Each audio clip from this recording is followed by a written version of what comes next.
අද 2021 ජුනි 16 බදාදා සිරස්තල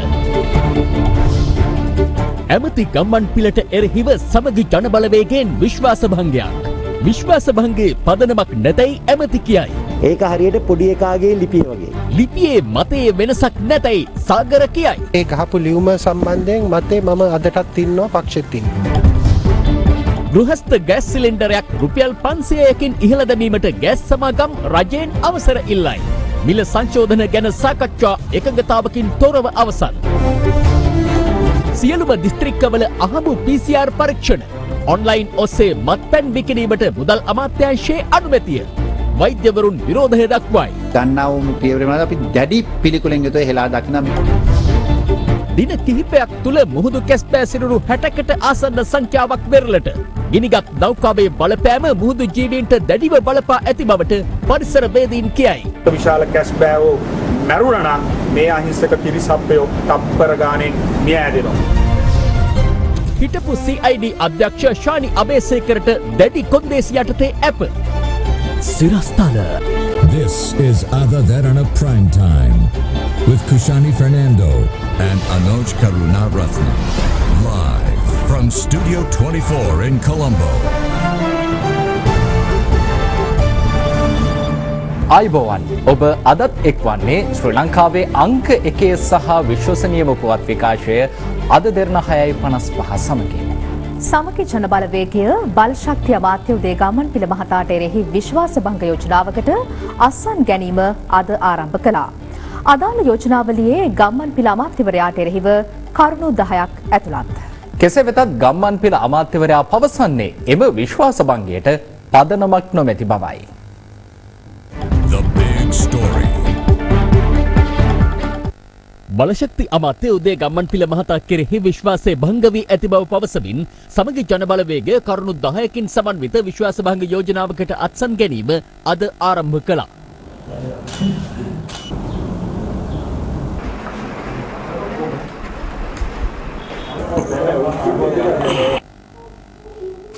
ආණ්ඩුව නියෝජනය කරන ප්‍රධාන පක්ෂය වන ශ්‍රී ලංකා පොදු ජන පෙරමුණේ මහලේකම්වරයා ලිඛිතව සඳහන් කළ පරිදි අමාත්‍ය මණ්ඩලයේ අනුමැතියකින් තොරව බලශක්ති අමාත්‍ය උදේ ගම්මන්පිල මහතා විසින් ඉන්ධන මිල ඉහළ දැමීමට කටයුතු කර ඇති බැවින් ඔහු කෙරෙහි විශ්වාසය භංග වී ඇති බව එම ලියවිල්ලේ දැක්වෙනවා. එමෙන්ම ලෝක වෙළඳපොලේ ಖನಿජ තෙල් මිල ඉතා අධික ලෙස පහත වැටුණු 2020 ජනවාරි මාස සිට මේ දක්වා පැවති වසර 1.5කට ආසන්න කාලය තුල මෙරට ඉන්ධන මිල අඩු නොකර ඉහළ මට්ටමක පවත්වා ගනිමින් ලංකා ಖනිජ තෙල් නීතිගත සංස්ථාව සහ රජය ලැබූ ලාභය සම්බන්ධයෙන් පාර්ලිමේන්තුව සහ ජනතාව දැනුවත් නොකළ බැවින්ද අමාත්‍යවරයා කෙරෙහි විශ්වාසය භංග වී ඇති බව එහි සඳහන්. එකී මිල වාසිය පදනම් කොටගෙන වසර 2ක් තුල ඉන්ධන මිල වැඩි නොකිරීමට දුන් පොරොන්දුව ඉටු නොකළ හේින්ද එකී මිල අඩුවීමේ වාසිය තෙල් මිල ඉහළ යන විටදී භාවිතා කිරීමට රජය ස්ථාපනය කළ බවට ප්‍රකාශ කළ තෙල් මිල ස්ථාවර කිරීම සඳහා වූ අරමුදලට සිදු වූයේ කුමක්ද යන්න මෙම පාර්ලිමේන්තුවට සහ ජනතාවට දැන්වීමට අපොහොසත් වූ හේින්ද අමාත්‍යවරයා කෙරෙහි විශ්වාසය භංග වී ඇති බව එහි දැක්වෙනවා. බලශක්ති අමාත්‍ය උදේ ගම්මන්පිල මහතා පිළිබඳව ගරු සභාවේ විශ්වාසනීය භාවය සම්පූර්ණයෙන් නොමැති බැවින් තවදුරටත් බලශක්ති අමාත්‍යවරයා හට එම දුරේ කටයුතු කිරීමේ හැකියාවක් නොමැති බවට මෙම පාර්ලිමේන්තුව යෝජනා සම්මත කරන බවයි සමගි ජනබලවේගයේ විශ්වාසභංග යෝජනාවේ සඳහන් වන්නේ. මේ රජයේ බලයට පත් උනේ ආණ්ඩුවක් මොනටද ලෝක වෙළඳපොලේ තෙල් මිල අඩු වෙනකොට වැඩි වෙනකොට අඩු කරන්න කියලා. බයිසිකලෙන් ආපු රාජපක්ෂලාද තෙල් මිල අහස උස නග්ගලා තියෙනවා. අපි ඒක නිසා සමගි ජනබලවේගයත් අපි සියලු දෙනාම විපක්ෂ අපි තීන්දුව කරා රජයට විරුද්ධව ඒ වගේම මේ තෙල් මිල වැඩි කරපු අමතිවරයාට විරුද්ධව අපි විශ්වාසභංග යෝජනාවක් ඉදිරිපත් කරන්න. අවශ්‍ය අත්සන් ටික ගත්තයින් පස්සේ මම කතානායකතුමාගෙන් වෙලාවක් අරන් ඊටුබාට මම බාර දෙනවා. විපක්ෂයේ ප්‍රධාන සංවිධායක හැටියට දින 5 න්‍යාය පුස්තකයට ඇතුළත් කරලා දින 5 පහුණයින් පස්සේ අපි දිටයක් ගන්න බලාපොරොත්තු වෙනවා. ඔබතුමා හිතනවද මේකෙන් ආණ්ඩු පක්ෂයේ කට්ටියකිනුත් සහයෝග ලැබෙයි කියලා? නෑ ඉතින් එළියේ කතා කරපු දේවල් දිහා බැලුවාම මේ ඉන්ධන මිල වැඩි කිරීම සම්බන්ධ එකකතාවයක් නෑනේ. අපිට වඩා අද අපේ කාර්යභාරයට වඩා ආණ්ඩුවේ මැති ඇමතිවරු තමයි මේකට විරුද්ධව නැගිටලා ඉතින් අපිට ඉතින් ආණ්ඩුවේ අතර විශාල බෙදීමක් තියෙනවා. ඇමතිවරු දෙපැත්තට වෙලා മന്ത്രിවරු දෙපැත්තට වෙලා මං හිතන්නේ മന്ത്രിවරුන්ට ජනතාව ඉදිරියට යන්න බෑ මේකට විරුද්ධ වෙන්නේ නැත්තම්. මෙවන් පසුබිමක ශ්‍රී ලංකා පොදු ජන පෙරමුණේ පසුපෙළ මන්ත්‍රීවරුන්ගේ හමුවක් අද එම පක්ෂ කාර්යාලයේදී පැවති අතර ගම්මන්පිල අමාත්‍යවරයාට එරෙහිව නිවේදනයක් නිකුත් කළ පක්ෂ ප්‍රධාන ලේකම් සාගර කාර්යවසම් මහතාද ඊට එක්ව සිටියා. මන්ත්‍රීතුමා මොකද වෙන්නේ මේ රහස් සාකච්ඡාවක් යනවා කියලා අපි ආරංචි වුණේ. රහස් සාකච්ඡා නැහැ. අපි කරන දේවල් ඔක්කොම එළිපිටනේ. ඔබතුමා ගහපු ලියුම සම්බන්ධයෙන් අද මේ ප්‍රශ්නේ ඇති වෙලා සාකච්ඡා. ඒ ගහපු ලියුම සම්බන්ධයෙන් මතේ මම අදටත් ඉන්නවා පක්ෂෙත් ඉන්නවා. ආම නිවැරදි කියන එක කියන්නේ ගත්ත තීරණය. ඒ මතේ අදටත් ඉන්නවා. අද මොකෝ නිකන් හොර සාකච්ඡාවක් කරේ. නේ අපේ පක්ෂ මුලස්ථානට අර ලියුම සම්බන්ධයෙන් කවුරු හරි එලවන්න කියන හරි මොකක් හරි එහෙම එකද නැත්තම් නෑ අපේ පක්ෂ වැඩවලට. ආචාර්ය චරිත හේරත් ප්‍රමිත බණ්ඩාර තෙන්නකෝන් නීතිඥ මధుර විතානගේ ජගත් කුමාර නිපුණ රණවත කෝකිලා ගුණවර්ධන ආචාර්ය රංජිත් බණ්ඩාර සංජීව එදිරිමාන ඇතුළු 25කට ආසන්න මන්ත්‍රීවරුන් පෙරසක් මෙම හමුවට එක්ව සිටියා.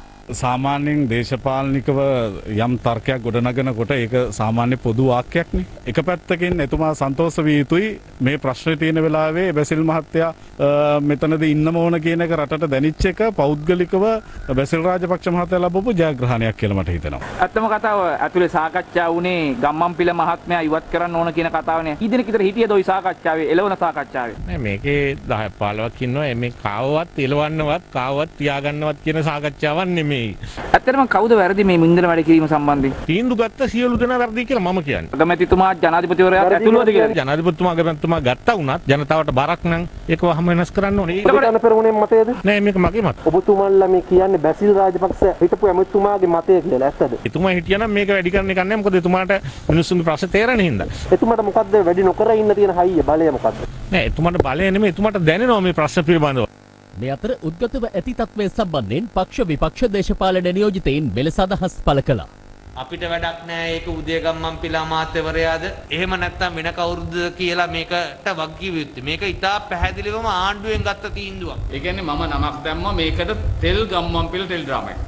මේ තෙල් ගම්මන්පිල ටෙලිඩ්‍රාමා එක මේක නිෂ්පාදනය කරේ රාජපක්ෂ. තුමාලා මේ වෙලාවේ මේ කරන්න ඕන ජනතාව වෙනුවෙන් පෙනී සිටින එක නේද? ජනතාව වෙනුවෙන් තමයි උදේගම්මන්පිල පෙනී හිටියේ. ඉතින් උදේගම්මන්පිලට පහර දෙනකොට උදේගම්මන්පිල වෙනුවෙන් පෙනී හිටීම මේ රටේ ජනතාවගේ බලය වෙනුවෙන් පෙනී හිටීම.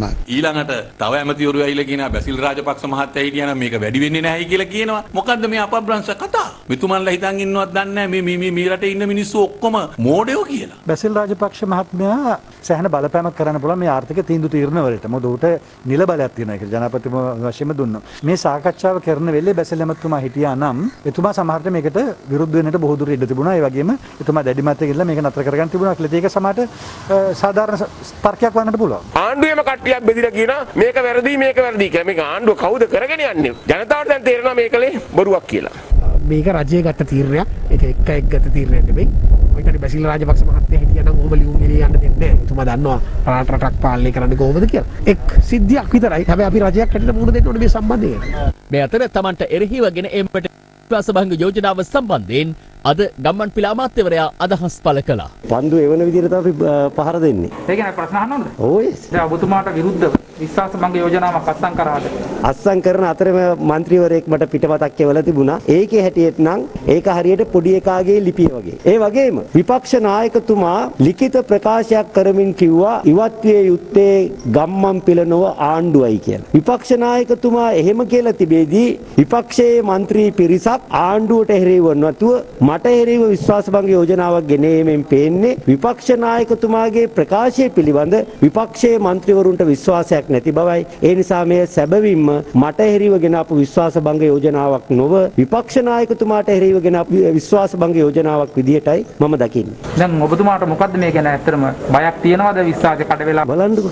සැලසුම් මොකද්ද? මොනවා වගේ සැලසුම්ද දැන් මේක? විශ්වාසභංග යෝජනාවලට හොඳින් මුහුණ දීලා ඒවා පරාජය කරපු ඒ කියන්නේ අත්දැකීම් තියෙන කෙනෙක්. නමුත් දැන් මේකේදී කාර්යවසම් මාත්‍ය කියනවා මේ ගමන් කරපු ප්‍රකාශය අයින් කරගන්නේ නැහැ කියන එක. සාගර කාර්යවසම් මැතිතුමා එහෙම කිව්වේ ඇයි කියලා මගෙන් අහන්නේ ඇයි? ඒක අහන්න ඕනේ එතුමගෙන්නේ. එතුමා එන්නේ නැහැ නේ. ඒක එළියට එන්නේ නැහැ මාළ පරිස්ථිතිය. එතුමා එළියට එන්නේ නැත්තේ ඇයි කියන ප්‍රශ්නටත් උත්තර දෙන්න පුළුවන් එතුමාටම තමයි. බෑනේ. ඒ කියන්නේ මොකක්ද දන්නේ එතුමාට එළියට එන්න බැරි නේ දැන්. ඒ ඔබතුමාලා එතුමාගේ ගේ ගාවට ගිහිල්ලා හිටියනම් අල්ලගන්න බැරි වෙන එකක් නැහැ. දැන් ඔබතුමාට ආණ්ඩුවෙනුත් ගැහුවා ටික දවසක්. දැන් විපක්ෂෙනුත් විශ්වාසභංග යෝජනාවක් ගෙනල්ලා තියෙනවා. ඇත්තටම හිතෙන්නේ නැද්ද අයින් වෙලා යන්න මේකේ? පළ තිබෙන රුකටලු ගල් ගහන්න. මට ආඩම්බරයි. චිත්‍රපටය නම් දවසෙන් ඉවර වෙනවා. දැන් මේක ඉවර කියන්නේ නැති නිසා ඔබතුමා ඉන්නේ දෙවෙනි පාරට තාන්නේ. තිර රචනයේ මගේ නෙවෙයිනේ. මගෙන් අහලා වැඩක් නැහැ. කාගෙත් දන්නේ නැහැ නේ. ඒක තමයි අපිත් හොයන්නේ. ගෑස් මිල සංශෝධනය සම්බන්ධයෙන් අද පැවති සාකච්ඡාවද එකගතාවකින් තොරව අවසන් වූ අතර එම තීරණය ගැනීම ඉදිරි දිනකට කල් තබා තිබෙනවා. ගෑස් සමාගම ඉල්ලා ඇත්තේ ගෘහස්ත ගෑස් සිලින්ඩරයක් රුපියල් 500කින් පමණ මිල ඉහළ දැමීමට අවසර දෙන ලෙසයි. භාණ්ඩ වර්ග රැසක මිල ගණන් ඉහළ ගොස් ඇති පසුබිමක පවතින ජීවන වියදම් තත්ත්වය පිළිබඳ අද දින විමසා බැලුවා. සහල් මිල ගණන් දිගින් දිගටම ඉහළ ගිය පසුබිමක රජය ඒ සඳහා පාලන මිලක් පැනවූ නමුත් ඉකුත් අප්‍රේල් මාසයේදී එම පැවති මිලද අභිබවා වෙළඳපොලේ සහල් මිල ඉහළ ගියා. ආල් මිල වැඩි තමයි කියන්නේ මෝල් කරෙන් අපි ආනකොට ආල් ඔක්කොම රුපියල් 2ක් 3ක් වැඩි තමයි කියන්නේ. දැන් ගිය පාර නාඩුවේම 112යි. දැන් අපිට ගන්නම කියනවා 115. සුදුවල් යන්නේ 110යි 108යි රතුවල් යන්නේ 90යි 97යි සම්බ යනවා 140යි 45යි බඩපත්නාට 116යි 20යි සිල්ලර මිල මෙතනින් රුපියල් 10ක් විතර 15ක් විතර ඉහළ යනවා. ඒ අතරවාරේ කොවිඩ් ව්‍යාප්තිය නිසා යලි සංචරණ සීමා පැනවුණු අතර එළවලු සහ පළතුරු තොග නිසලෙස සැපීමේදී මතු වූ ගැටලු හේතුවෙන් එම මිල ගණන්ද සීග්‍රයෙන් ඉහළ ගියා. ගිය අවුරුද්දේ කොරෝනා වසංගතය තිබෙන කාලේ එළවලු විකුණ ගන්න බැරුව තිබුණා. ගාක් මිල පහත වැටුණා. දැන් වන විට මේ එළවලු වල මිල වැඩි වෙන්න හේතුව තමයි රටේ පැවති අයහපත් කාලගුණික තත්ත්වය. කැරට් කිලෝ එකක් රුපියල් 100ක් වගේ, ලීස් කිලෝ එකක් 100ත් 150ත් අතර වගේ මිල, වගේ බෝංචි රුපියල් 150ක වගේ මිලකටත් විශාල ඉහළකට එළවලු මිල ඉස්සුනේ නැහැ. මිල වැඩි දැන් අතෝක ගෙනල්ලා ඉවරලා විකුණන්න අමාරුයි මේ මිලට. බෝංචි කිලෝ එක 220යි, කැරට් කිලෝ එක 220යි, වම්බොඩි කිලෝ එක 180යි, ලීක්ස් කිලෝ එක 220යි, ගෝවා 180යි, වට්ටකාර කිලෝ එක 120යි ගන්න යනවා. මාළි මිනිස් 380යි 400ක් ඇතුලේ, අවු මිනිස් රුපියල් 350යි 400ක් ඇතුලේ, තක්කාලි 250යි 200ක් ඇතුලේ යනවා. ගණන් වැඩි මොනවා කරා ඊට වඩා අඩුවට විකුණන්න බෑ අපි. 150යි අවු මිනිස් 140යි 200ක් රුපියල් 30යි. වට්ටක 500 රුපියල් 50යි. දැන් අවු මිනිස් කිලෝ එක රුපියල් 400. මිනිස්සු ගන්නේ කොහොමද? ඉන්ධන මිල ගණන් ඉහළ නැංගුණේ මෙවන් වාතාවරණයකයි. ඒ හේතු කොටගෙන ප්‍රවාහන පිරිවැය හා සැපයුම් සේවා ගාස්තුද ඉහළ ගිය අතර දීවර කටයුතු වලටද ඉන් බලපෑම් එල්ල වුණා. අදලින්න 350ට වගේ යනවා වැල්ලේ, බලය 340ට 50ට යනවා, කෙලවල 400ට වගේ යනවා වැල්ලේ. පෞගේ කාලකවානේ තලපත් කිලෝ රුපියල් 10ට 1000 නිසා තොග මිල මේ සඳහන් වුණේ. දැන් මේ දවස්වල රුපියල් 800 750 වගේ තොග මිල සඳහන් වෙනවා. තොග මිල මෙහෙම සඳහන් කරාට විතර යන වෙලෙන්ද අරන් ගිහලා පාරිභෝගික අතර යම් කිසි මුදලක් වැඩි වෙනවා.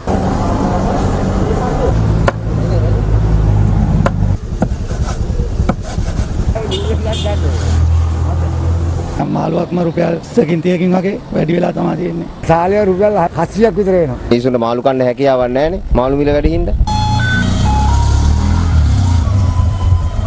තමන් ගත්ත මාළු පාංගෙදියයි කොස් පායක. වඩිත් නෑ, සරලිත් නෑ.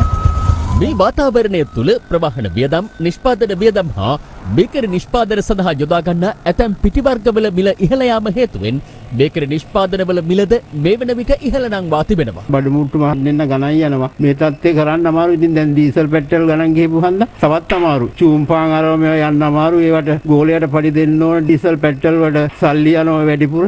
මෙවන් පසුබිමක ගෘහස්ත ගෑස් සිලින්ඩරයක බිලද රුපියල් 500කින් ඉහළ නංවන ලෙස ගෑස් සමාගම් ඉල්ලා ඇති අතර ඒ සම්බන්ධයෙන් සාකච්ඡාවක් අද වෙළඳ අමාත්‍යාංශයේදී පැවැත්වුණා. කෙසේ වෙතත් එය එකගතාවකින් තොරව අවසන් වූ අතර එම තීරණය ගැනීම ඉදිරි දිනකට කල් තබා තිබෙනවා. ගෑස් මිලද වැඩි වුවහොත් නැවත වරක් සියලු ආහාරවල මිල ගණන් ඉහළ නැංවෙනු ඇති. ගෑස් මිල වැඩිවීමක් කරන්න පුළුවන් කමක් නැහැ කියලා. එක්ක අපි සානාධාර දෙන්න ඕනේ ඒගොල්ලන්ට. එහෙම නැත්නම් ඒගොල්ලේ පාඩුව විඳ ගන්න ඕනේ. ඒක ගැන සාකච්ඡා. ශ්‍රී ලංකා මහ බැංකුව ජනලේඛන හා සංඛ්‍යාලේඛන දෙපාර්තමේන්තුවේ දත්ත පදනම් කර ගනිමින් මේ මාස 31 වනදා නිකුත් කළ වාර්තාවේ දැක්වෙන්නේ කොළඹ පාරිභෝගික මිල දර්ශකයට අනුව භාණ්ඩ හා සේවා මිල ඉහළ යාම හෙවත් උද්දමන අගය 4.5% වන බවයි. එය මෙරට අවසන් මාස 13 වාර්තා වූ ඉහළම උද්දමන අගයයි. ඉකුත් අප්‍රේල් මාසයේ උද්දමන අගය 3.9% ලෙස සටහන්ව තිබූ අතර ඒ අනුව මේ මාසය තුල පමණක් උද්දමන අගය පෙර මාසයට සාපේක්ෂව 15%කින් වැඩි වී තිබෙනවා. එම වාර්තා අනුව ඉකුත් අප්‍රේල් මාසයේ වන විට මෙරට සිවුදෙනෙකුගෙන් යුත් පවුලකට ජීවත් වීම සඳහා මූලික අවශ්‍යතා සපුරා ගැනීමට අවශ්‍ය මාසික වියදම රුපියල් 20708ක් වන අතර එය ඉකුත් වසරේ දෙසැම්බර් මාසයේ සටහන්ව තිබුණේ 20456ක් ලෙසයි. ආහාර ද්‍රව්‍ය සඳහා වන උද්ධමනය ගිය වසරේ මැයි මාසයට සාපේක්ෂව මෙම වසරේ මැයි මාසයේදී 10%කින් පමණ ඉහළ ගොස් තිබීම ජීවන වියදම ඉහළ ගොස් ඇති ආකාරය පෙන්눔 කෙරෙන සාධකයක්. උද්ධමනකාරී තත්වයක් ආහාර ද්‍රව්‍ය වලට අදාළව පැවතීම හේතු කොටගෙන ආහාර හා අත්‍යවශ්‍ය වෙන භාණ්ඩවල මිල ඉහළ යාම හරහා විශේෂයෙන්ම පහළ ආදායම් ලාභීන් කබලෙන් ලිපට වැටීමේ තත්වයකට ගමන් කිරීමට තියෙන ඉඩකඩ වැඩි. රජයේ අවධානය යොමු යුත්තේ මේ බඩු මිල ඉහළ යාම නිසා අන්ත අසරණ භාවයට පත්වන පහළ ආදායම් ලාභීන් සඳහා යම් රැකවරණයක් ලබා දෙන්නේ කෙසේද යන්න පිළිබඳ කල්පනා කිරීම.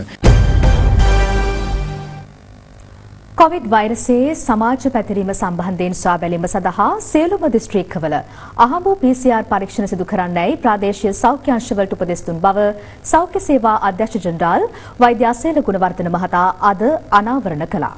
සෞඛ්‍ය සේවා අධ්‍යක්ෂ ජෙනරාල්වරයා ප්‍රකාශ කළේ ලබන සෙනසුරාදා වන විට වෛරසයේ සමාජය තුළ පැතිරීම පිළිබඳව අදහසක් ලබා ගැනීමට හැකිවනු ඇති බවයි.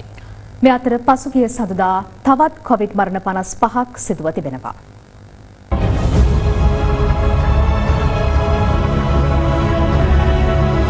මෙරට කොවිඩ් ආසාදිතයින් සංඛ්‍යාව ඊයේ වාර්තා වූයේ 2334ක් ලෙසයි. ඉන් වැඩිම ආසාදිතයින් පිරිසක් කොළඹ දිස්ත්‍රික්කයෙන් වාර්තා වුණා. එම සංඛ්‍යාව 546ක්.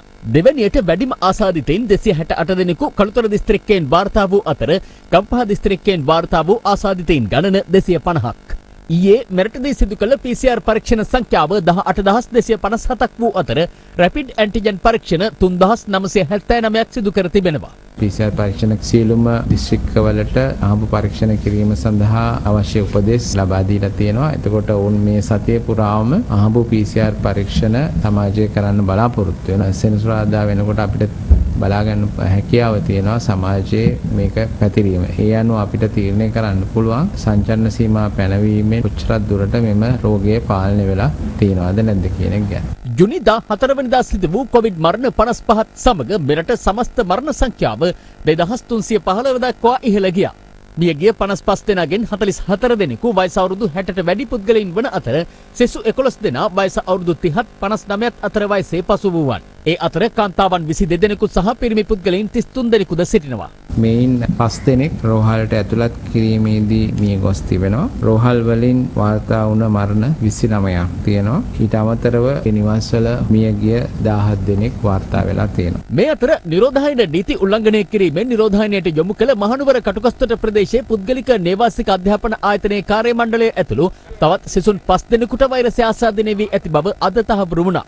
ඒ අනුව ආසාදිත වූවන් පින්නවල සහ පොල්ගොල්ල යන ප්‍රතිකාර මධ්‍යස්ථාන වෙත යොමු කෙරුණා. කෙසේ වෙතත් මෙම ආයතනයේ සේවය කළ PCR පරීක්ෂණයෙන් වෛරසය ආසාදිත නොවූ බවට තහවුරු වූ සුළු සේවිකාවකට අද එම ආයතනයේ කළමනාකාරිය පහර දී ඇති බව වාර්තා වුණා. ඒ සුළු සේවිකාවට නිවස බලා යාමට අවස්ථාව ලබා දෙන්නයි ඇය කළමනාකාරියගෙන් ඉල්ලීමක් කළ අවස්ථාවේදී. අද දෙරණ වාර්තාකරු සඳහන් කළේ සුළු සේවිකාවගේ දරුවන් විසින් පොලිසියට කළ පැමිණිල්ලකින් පසුව කටුකස්තොට පොලිස් නිලධාරීන් අධ්‍යාපන ආයතනයේ කළමනාකාරියට අවවාද කර ඇති බවයි. දැන් අර මනුස්සයාට ගහලා මනුස්සයා වයින් මනුස්සයාට මැරලා ඔය ගහ එන්න යන්නේ මනුස්සයාට මේ මිස් අපිට වැඩ තියෙනවා මේක විතරක් නෙවෙයි තියෙන්නේ නෑ මහත්තයා දැක්කම මෙතන එයාට එන්න කියන්නේ මනුස්සයාට එන්න කියන්නේ මෙතන අනේ සෙහෙට ගියන්න කනට ගියා ඔය කියන්නේ අනේ දෙයියෝ අනේ මේ ડોක්ටර් කෙනෙක් කියලා බලමුද අමයින්ට අවවාද කරලා උගන්නන්න වයසක මිනිස්සුන්ට ගහන්න එපා මෙතන ඊට පස්සේ මෝටර් එක ගන්න ඉන්ක්වයරි කරන්න බෑ දැන් මේ මනුස්සයා කම්ප්ලේන්ට් එකක් කොහොමද අපි ගන්නවා කම්ප්ලේන්ට් එකක් ගත්තාම මිස් අරස් කරනවා නම් කොහොමද කුවේට් රාජ්‍යයේ රතුකුරුස සංගමයේ සහ එරට ජනතාවගේ දායකත්වයෙන් ශ්‍රී ලංකාවේ කොවිඩ් ප්‍රතිකාර මධ්‍යස්ථානවලට අවශ්‍ය වෛද්‍ය උපකරණ තොගයක් අද අලුයම කටුනායක ගුවන්තොටුපළ වෙත විශේෂ ගුවන් යානයකින් රැගෙන එනු ලැබුවා. රුපියල් මිලියන 300ක් පමණ වටිනා මෙම වෛද්‍ය උපකරණ තොගය මෙරට රතුකුරුස සංගමය විසින් ඖෂධ නිෂ්පාදනය සැපයීම හා නියාමන රාජ්‍ය අමාත්‍යාංශයේ ලේකම්වරයා වෙත බහර දෙනු ලැබුවා. මේ අතර අදත් දිවයිනේ විවිධ ප්‍රදේශවල කොවිඩ් මර්ධන එන්නත් කරන වැඩසටහන ක්‍රියාත්මක කෙරුණා. ඇතැම් ස්ථානවල දක්නට ලැබුණේ දිගු පෝලිං.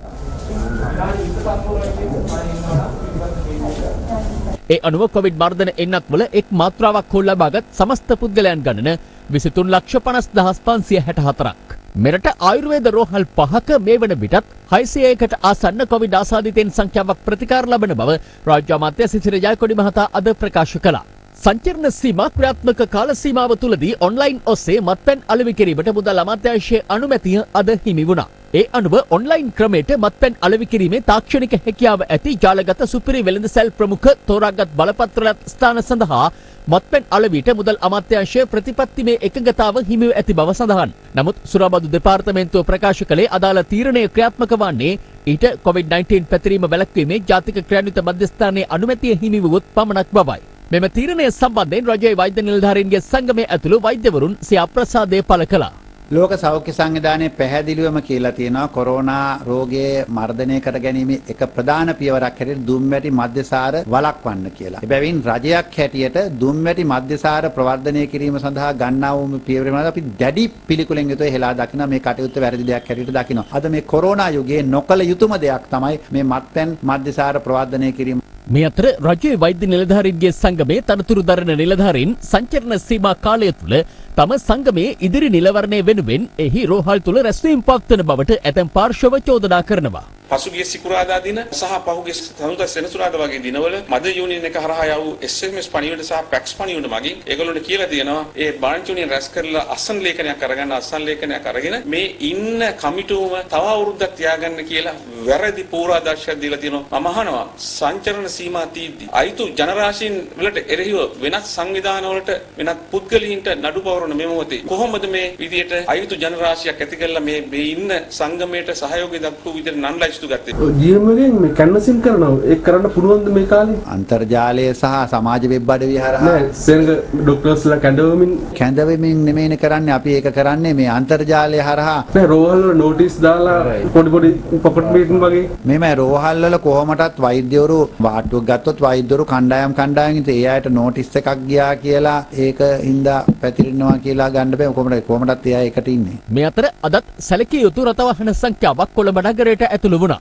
සංචරණ සීමා හා නිරෝධායන නීති උල්ලංඝනය කිරීමෙන් ගත වූ පැය 24 තුළදී අත්අඩංගුවට ගත් පුද්ගලයන් සංඛ්‍යාව 1411ක්. සංචරණ සීමා උල්ලංඝනය කිරීම වල ප්‍රවණතාවයක් දක්නට ලැබෙන නිසා ප්‍රධාන මාර්ගවලට අමතරව අතුරු මාර්ගවලත් පොලිස් සංචාර යෙදවීමට බලාපොරොත්තු වෙනවා. මේ අතර කොවිඩ් වසංගතයේ හමුවේ විවිධ දුෂ්කරතාවලට මුහුණ දෙමින් සිටින ජනතාවගෙන් ණය අය කර ගැනීමේදී ඔවුන් මුහුණ පාන ගැටලු අවම කිරීම සඳහා සුදුසු පියවරක් අනුගමනය කරන්නයි මුදල් අමාත්‍ය අග්‍රාමාත්‍ය මහින්ද රාජපක්ෂ මහතා අද මහ බැංකු නිලධාරීන්ට උපදෙස් දුන්නා. ඒ අර්ලියගහ මන්දිරයේ අද පැවති සාකච්ඡාවකදී අද තවත් කොවිඩ් ආසාදිතයන් 1631 දෙනෙකු අලුතින් හඳුනාගත් බව යුද හමුදාපති ජෙනරාල් ශවේන්ද්‍ර සිල්වා මහතා සඳහන් කළා. ඒ අනුව මෙරටින් වාර්තා වූ සමස්ත කොවිඩ් ආසාදිතයන් ගණන 2,29,887 දක්වා ඉහළ ගොස් තිබෙනවා. අද සුවය ලබා පිටව ගිය 1667 දෙනා සමග ප්‍රතිකාර හා නිරෝධායන කාල සීමාව අවසන් කළ සංඛ්‍යාව 1,94,145ක්. ඒ අනුව ආසාදිතයින් 33,427 දෙනෙකු තවදුරටත් රෝහල්ගතව ප්‍රතිකාර ලබනවා.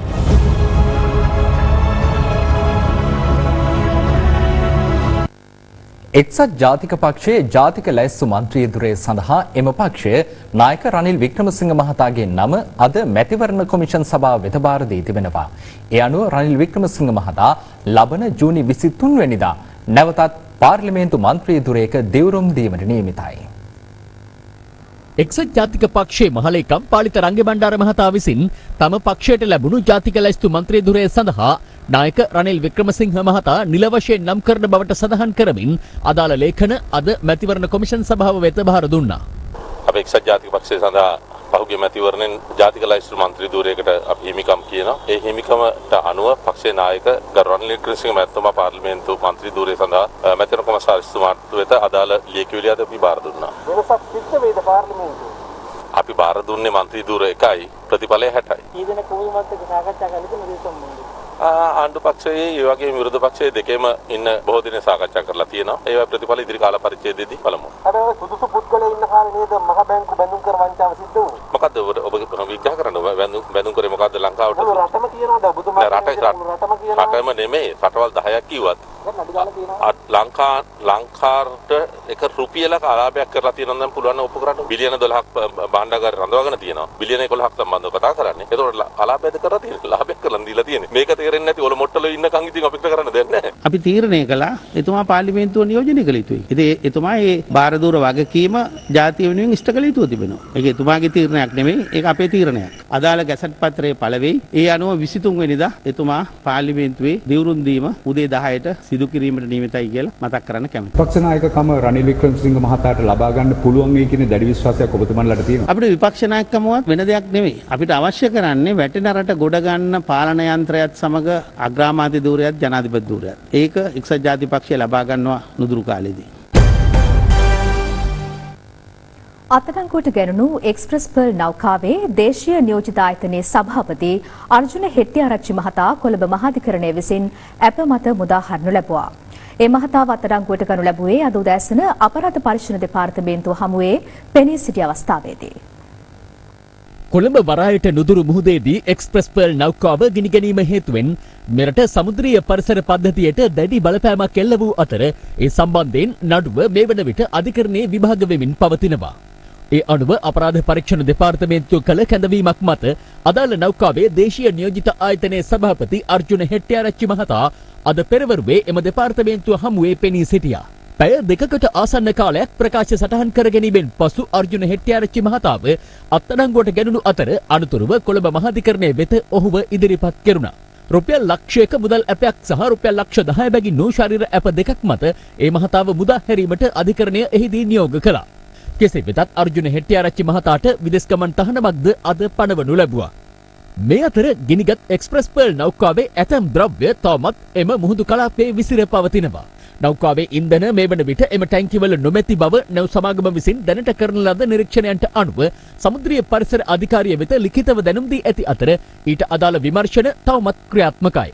එවන් පසුබිමක නැවත දැනුම් දෙනතුරු මීගමුව අවට මුහුදු තීරයේ දීවර කටයුතු වල නිරත නොවන ලෙසට සමුද්‍රීය පරිසර ආරක්ෂණ අධිකාරිය දීවර ජනතාවට දැනුම් දී තිබුණත් දීවරයන් එම උපදෙස් නොතකා දීවර කටයුතු වල නිරත වී තිබෙනවා.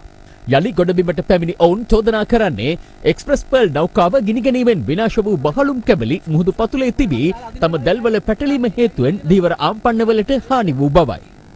තුන්දේ රස්සාවනේ දැල් කැලේ දාන්න ඕන රුපියල් 4000 5000 දැල් කැලේ දාන්න ඕන. එක ටැංකියක් මෙතන ටැංකි වෙට් ලොක්ක මුහුදවට අත්කරලා දෙන්න ඕනේ මේක ගන්න මේ රජෙන් මේවා කරලා. අරේ සල්ලි එනවා මේ සල්ලි ටික බලවලින් මේ පිළිර කරලා දෙන්නේ මිනිස්සුන්ට.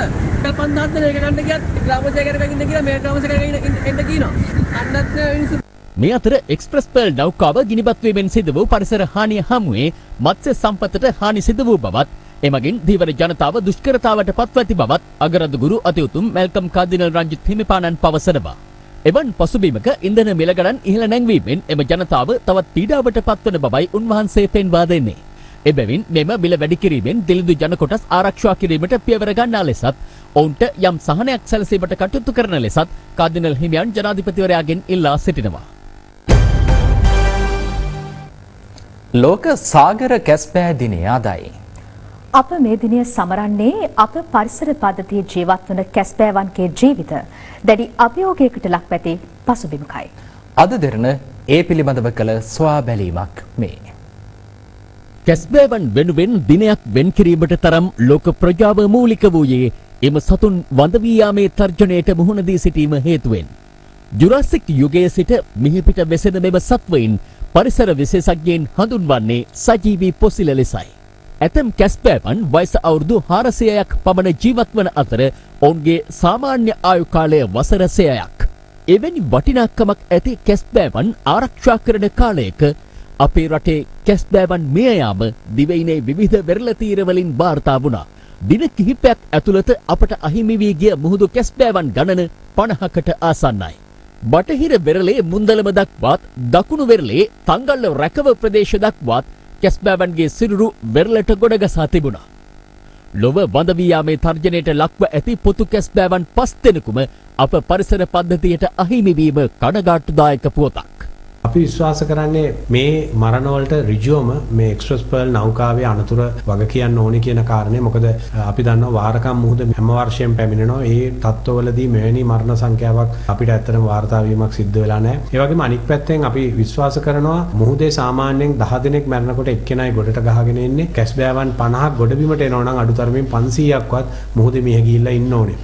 මෙලෙස මියගිය සතුන්ගේ සිරුරුවල අභ්‍යන්තර කොටස් වැඩිදුර පරීක්ෂණ සඳහා ඊයේ රජයේ රස පරීක්ෂකවරයා වෙත යොමු කෙරුණා. නමුත් මිය යන කැස්බෑවන්ගේ ස්ථබෑ තොරතුරු Tamanටද ලබා ගැනීම අපහසු වී ඇති බව මුහුදු කැස්බෑ විශේෂඥයින්ගෙන් නගින ප්‍රබල චෝදනාවක්.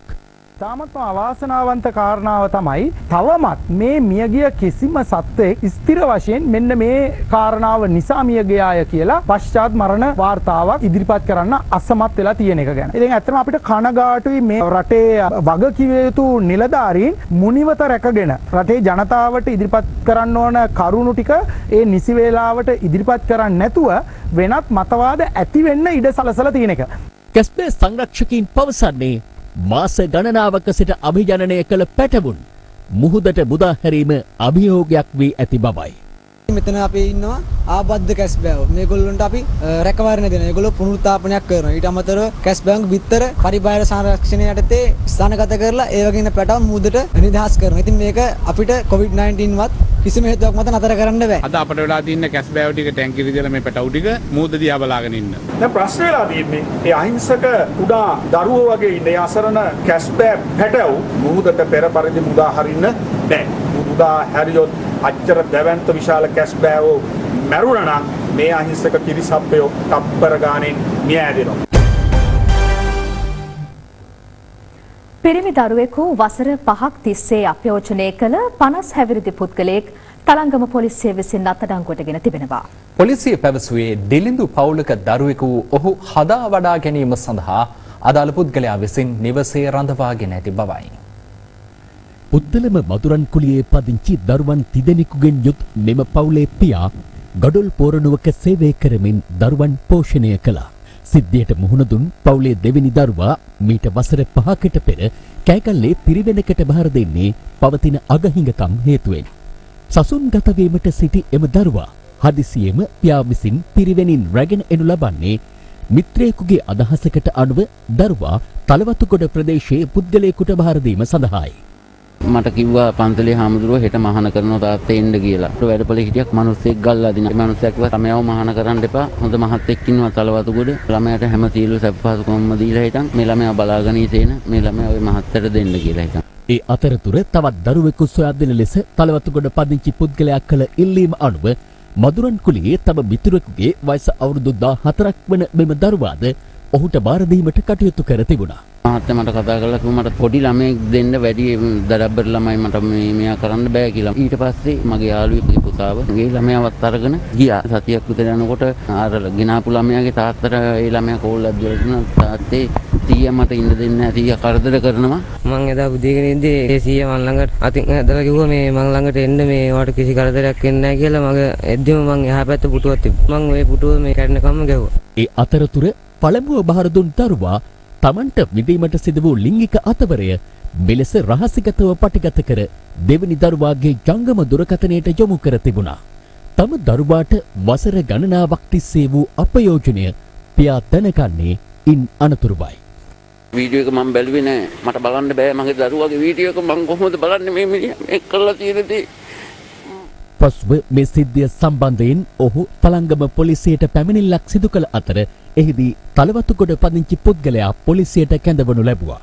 අපයෝජනයට ලක් වූ දරුවා අද වෛද්‍ය වාර්තාවක් ලබා ගැනීම සඳහා කොළඹ අධිකරණ වෛද්‍ය නිලධාරීවරයා වෙත යොමු කෙරුණා. එමෙන්ම වසර 5ක කාලයක් දරුවා අපයෝජනය කළ බව පැවසෙන 55 හැවිරිදි පුද්ගලයා අත්අඩංගුවට ගත් අතර ඔහු අද කඩුවෙල මහේස්ත්‍රාත් අධිකරණයේ වෙත ඉදිරිපත් කිරීමට නියමිතයි.